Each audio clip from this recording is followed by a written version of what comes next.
Out here again in Auburn today, part 2 of we'll call it the Ryan Phelps story, soon to be a movie of the week. I hope you watched the first one. We actually started when he actually got somewhat of a start at age 4 up till his sportsman years. Now we're going to take over from age 19. Now, Dad, Roger Phelps, is no longer racing a modified. Ryan is running the family name, and he is a big block rookie at age 19. He went all in, too. Brewerton, Can-Am, Cayuga County. And Ryan, first of all, how we doing today, man? Good.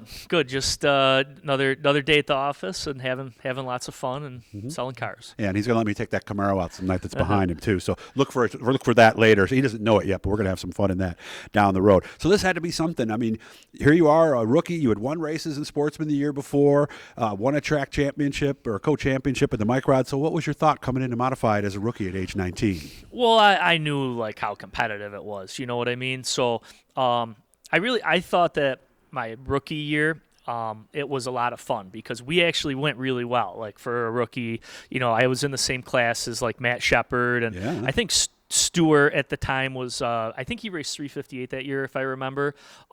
But I came in with a couple of really good running guys, but we ran really good for like our first year.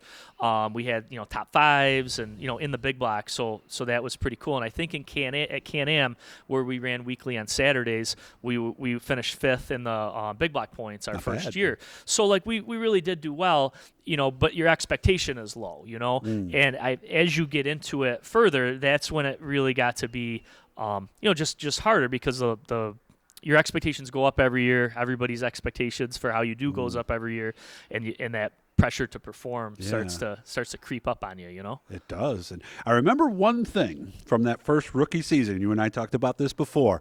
I'll set it up. You finish the story. You came in, the car was running hot, and you made a mistake.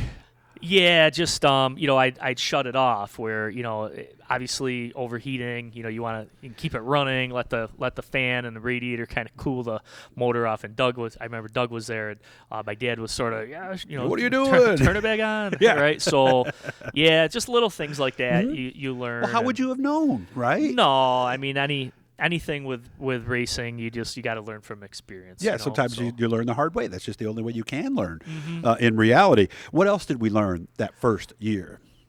We led a lot of races for the first half of the race, and then in the end we went backwards. You know what I mean? So, just sealing over your tires or getting them hot. Where the seasoned guys knew to conserve and basically be there at the end. And when I first started, be out there hot shotting around the cushion, and oh man, I'm so fast. Yeah, but you're not going anywhere, right? Yeah, I mean you would for a time, and then the cream would rise to the top, as they said. So we had to learn all that stuff, and just learning setups, kind of trying to earn respect from some of the guys. Okay. That all that stuff took time, and we had a lot of fun. We traveled around. We did it for a lot of years, and really, really, really enjoyed ourselves. And didn't you tell me one time you spun out in front of everybody or something? Yeah, I did that at Brewerton. My dad jokes, and it might be accurate that I caused the biggest wreck in Brewerton Speedway history. Yeah. Wow. And we, like our second half of our racing career, I mean, we were probably somebody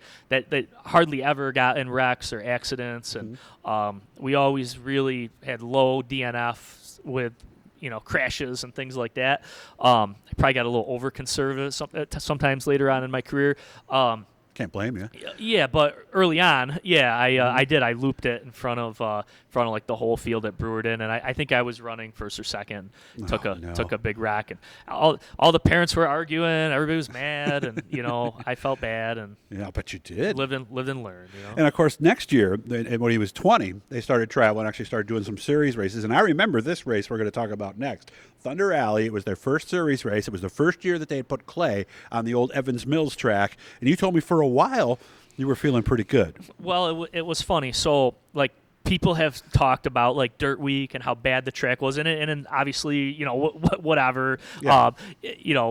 not in some discussion about that. Just pointing out that people who were around back when Evans Mills ran, or Thunder Alley ran its first series race, I don't know that you can get any worse than that. I mean, there were like ski jumps in the track, and every lap somebody was flipping, and it was something. So here I was like 20. I was in a series race. I think I barely got in the race, and then next thing you know, this guy crashes, that guy crashes, this guy flips, that guy flips, and just through attrition, it was like lap 75 or something, and the yellow comes out or the red or whatever, and I'm just driving around under yellow, and I realize I'm in like third place, and there's Billy Decker and Brett Hearn or something, and I got this. Yeah, I'm just like, wow, like I'm gonna get like a top 3, and it was mostly because everybody crashed. But, right, but that's anyway, not the point. You're still gonna get a top 3. Sure. So I was all excited. It was like maybe 20 to go or something, and then I went in the corner, and through nobody hitting me or anything, just the car dug in and I flipped. So that was the end of that. But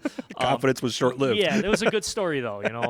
Evans Mills the first. Do you remember your first win? Did it happen that second year, or was it later than that? I won a race. I believe my first year at Can-Am. I think you did win one of Can-Am. I think I won one race in Big Block. Okay. My first year, and then my second year, I think we won maybe like 2. But it took time, like Brewerton. I think it took me.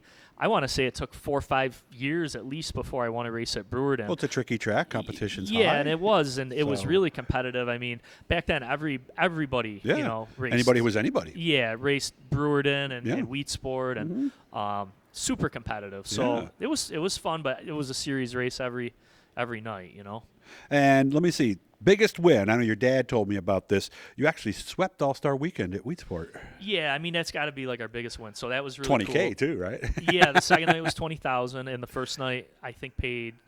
It was a series race, so I don't remember, but it was it paid well, and we had won the night before, and that was our first Super Dirt Series win. So it's like, all right, this is cool. Won a series race, and then when we came back the next night, we really didn't change anything with the car. We just put different tires on it basically, and for whatever reason, the track was real blacked off, slick, and we just were hooked up, and I remember different people coming up to me like Frankie Caprera, and so just you remember weird things that they probably don't remember, and they're like, man, I can't believe how good your car is right in the black, and I'm like, I don't know why, and then we were just really fast, and then you go somewhere else 2 weeks later, and you're kind of back to just running right. So, but that weekend, that was our weekend, I guess. So that's the one we'll remember. That would be number 1 on the resume right there. Well, it's got to be that weekend. Okay. I mean? Of course, you won the Hurricane at Brewerton. That had to be big too, because that was a series race. Yeah, and that one was kind of neat because we actually flipped the car in hot laps.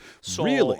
Yeah, and we were going to load up, and we thought it was junk, and everybody kind of thrashed, and we got the car back together, and we ended up winning that race. And we raced with like Billy Decker for the whole thing, and Bill's a good runner, and obviously it's cool when you can beat a guy like Billy. You know what Especially I mean? when you flipped earlier in the night. Yeah, and we won that race. And that was cool. Just never got an Outlaw 200 win. It was one that I always bet you really had a wanted ton of top 5s. Like, because that's where you grew up. Yeah, that was one I always wanted to do. That I never did, but that would have been cool. All right, we have about 2 minutes left here. Last year was 2016. What made you start thinking it's time? Just this business it's just become like a wave. So just too busy away from racing. Yeah, I mean, you just have to make a decision at some point, and this thing has just been a wave we've been riding for several years now, and it just keeps growing. And we just hired a sales guy here because it's getting so crazy here in Auburn, and then we're getting ready now in Phoenix. It's getting all crazy. Probably got to get another salesperson there. Good. And, we just keep adding people, and every time we add people, we're still too busy. Yeah, so good problem to have, but it is. But life changes have to happen at that point. So the real thing, it was actually kind of a no-brainer for me. I mean, I lived an hour away. I would go race, leave the wife and kid Friday, Saturday, Sunday. Yeah. Sunday you're driving home. You got to do teaching during the day, use cars at night. And actually, it was the funny way for me that I kind of made sense to me. It made me just totally. I said, I got it. Like, this is the decision I made. It was actually a rare time in life that to stop racing. It was a time where I said I could make more money, you know what I mean? Yeah. And work less, because racing is work. It's a lot of time. Yeah, and it sure doesn't make money. And spend more time with my family. So it's not often in life you can make a decision where you can make more money, spend more time with your family, and work less. So really with racing, it got to be at that point. I'd be doing the used cars at night. I'd be doing it 7 days a week, teaching, and eventually you just kind of have to know like when it's time to focus on priorities and stuff. And our priority is to end this right now because we're getting close to the magic 10-minute mark. Hit the blue E, guys. That'll subscribe you. We're going to do another one with Ryan. We're going to share memories on Syracuse. So if you have any requests, send them to us. The email is still the same, Doug at Doug's Dirt Diary. Ryan, thanks for your time, man. Thank you, Doug.